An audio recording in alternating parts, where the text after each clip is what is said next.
Buddhism is not what you think. Finding Freedom Beyond Beliefs by Steve Hagen. Narrated by Paul Heitch.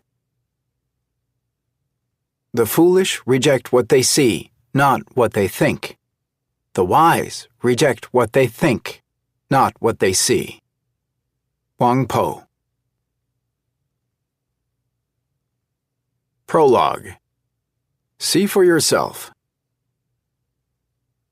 People say that practicing Zen is difficult, but there is a misunderstanding as to why.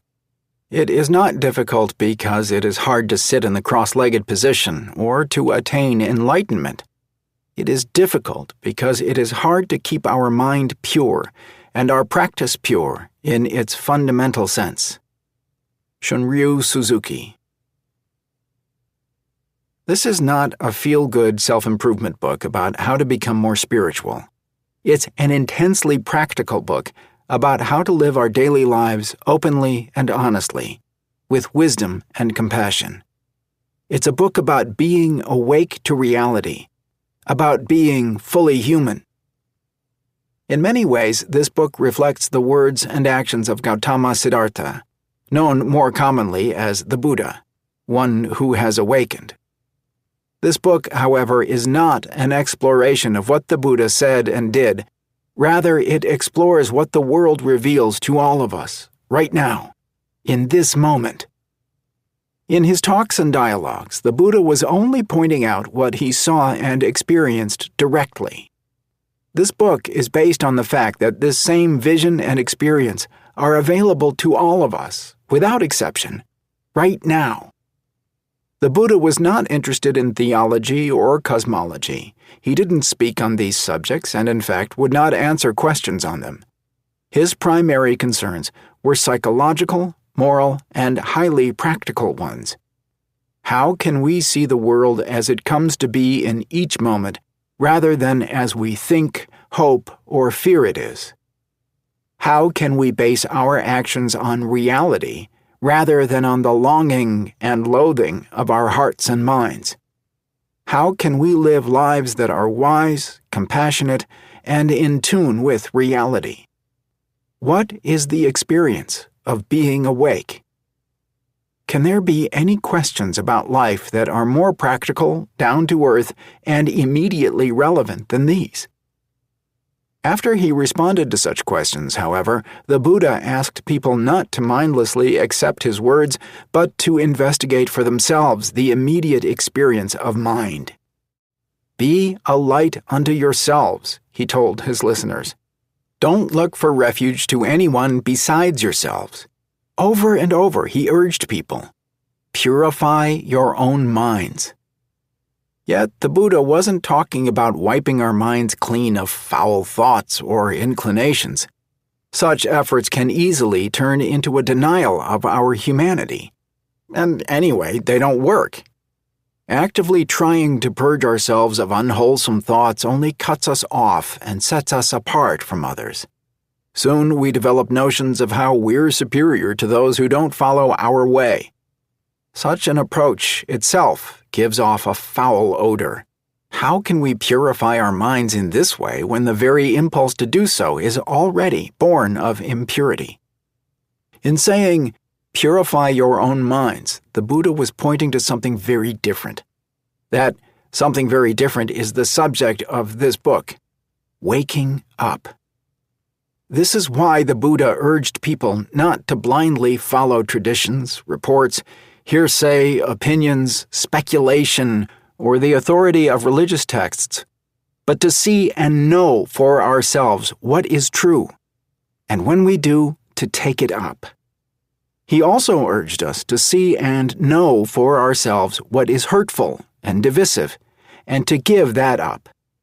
The emphasis is always on seeing and knowing, not on thinking, calculating, and believing.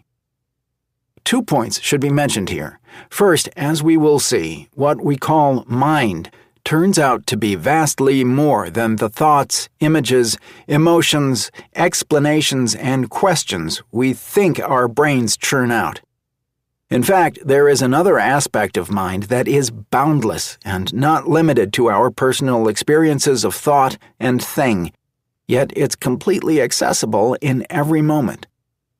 Second, certain themes necessarily emerge and re-emerge as we investigate the subject of mind. Attention, intention, honesty with oneself, wisdom, true compassion, and the pure, genuine, undiluted desire to wake up. These themes will intertwine more or less continuously throughout this book's 43 chapters. This book is organized in 3 sections. In Part 1, we look at our confusion. Generally, for us, the world is muddy water. We don't know what's going on. We think we do, of course, much of the time.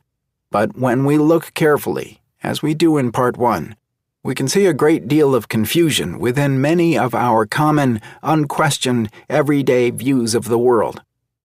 In Part 2, we look again at our experience, but now with a view that is less bound by our common assumptions, which are the source of virtually all our confusion. Finally, in Part 3, we become aware that direct experience is the pure experience of mind itself, yet it is not at all what we think.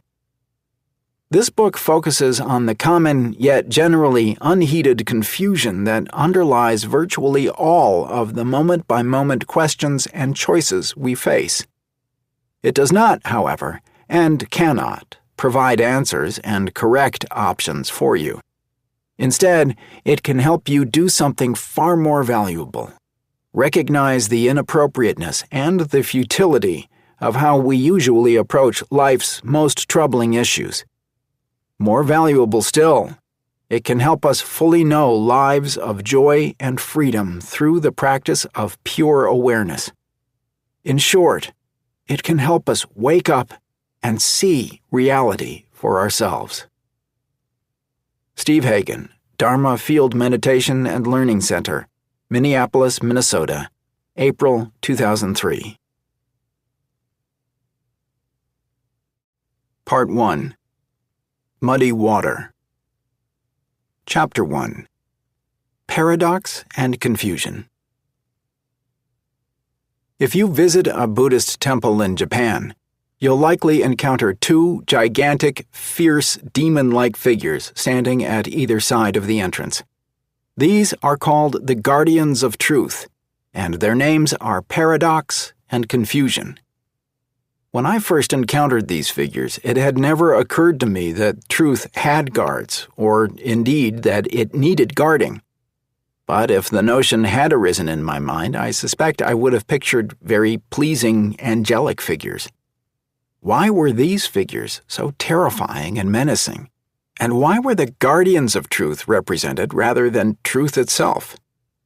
Gradually, I began to see the implication. There can be no image of truth. Truth can't be captured in an image or a phrase or a word. It can't be laid out in a theory, a diagram, or a book. Whatever notions we might have about truth are incapable of bringing us to it. Thus, in trying to take hold of truth, we naturally encounter paradox and confusion. It works like this. Though we experience reality directly, we ignore it. Instead, we try to explain or take hold of it through ideas, models, beliefs, and stories. But precisely because these things aren't reality, our explanations naturally never match actual experience.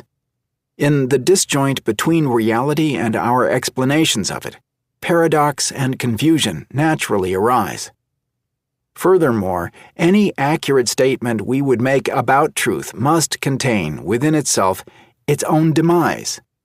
Thus, such a statement inevitably will appear paradoxical and contradictory. In other words, statements about truth and reality are not like ordinary statements. Usually, we make a statement to single something out, to pin something down and make it unambiguous. Not so if our business is truth.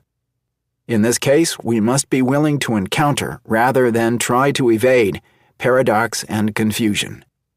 Our problem with paradox and confusion is that we insist on putting our direct experience into a conceptual box.